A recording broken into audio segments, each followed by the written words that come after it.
फर्ज करो तुम्हारे पास एक ट्रेजर मैप है, लेकिन उस खजाने तक पहुंचने के रास्ते आसान नहीं। कुछ छुपे हुए हैं जमीन के अंदर, कुछ चट्टानों में दफन, और कुछ ऐसे जैसे सीधे सामने पड़े हों। मेटल्स की एक्सट्रैक्शन भी बिल्कुल ऐसे ही है। कुछ मेटल्स इतने रिएक्टिव होते हैं कि उन्हें निकालना जैसे पजल सॉल्व करना हो, और कुछ ऐसे आराम से निकल आते हैं जैसे किसी ड्रॉर से पेंसिल निकाल ली हो। वीडियो में आगे बढ़ने से पहले वीडियो को लाइक करें, चैनल सब्सक्राइब करें और दोस्तों के साथ ये वीडियो जरूर शेयर करें।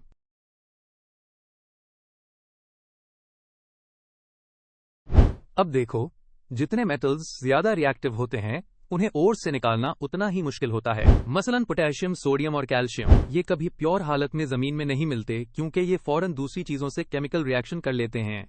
इसलिए उनको सेपरेट करने के लिए हमें इलेक्ट्रोलिसिस जैसा हाई एनर्जी प्रोसेस इस्तेमाल करना पड़ता है। मिसाल के तौर पर मोल्टन सोडियम क्लोराइड को इलेक्ट्रोलाइज करके सोडियम हासिल किया जाता है। मतलब पहले इस सॉल्ट को हीट करो ताकि मेल्ट हो जाए, फिर इलेक्ट्रिसिटी गुजारो, तब जाके मिलेगा Na यानी प्योर सोडियम। पर इतनी सारी एनर्जी और सेटअप वाकई हेडेक लगता है ना।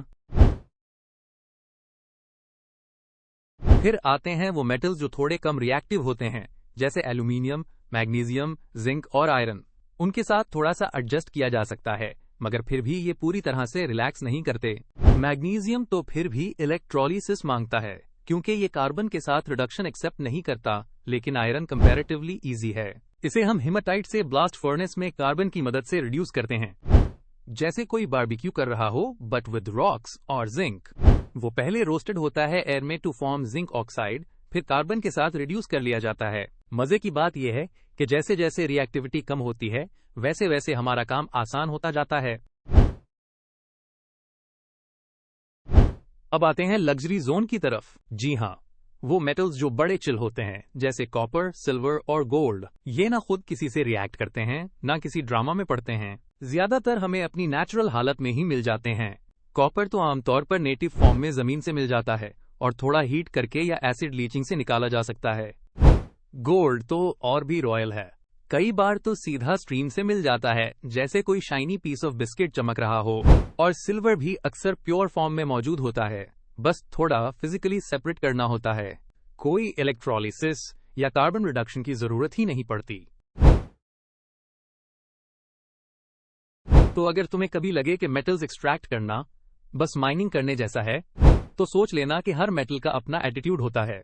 जितना रिएक्टिव होगा उतनी मेहनत दरकार होगी उसे फ्री करने में। और जो रिलैक्स किस्म के मेटल्स हैं वो कम एनर्जी में भी बाहर आ जाते हैं। कुछ चीजों को हासिल करने के लिए स्ट्रगल लाजमी होती है और कुछ चीजें सादा तरीके से भी मिल जाती हैं। पर असल कमाल तब होता है जब हम समझ जाएं कि किस सिचुएशन में कौन सा तरीका अपनाना चाहिए।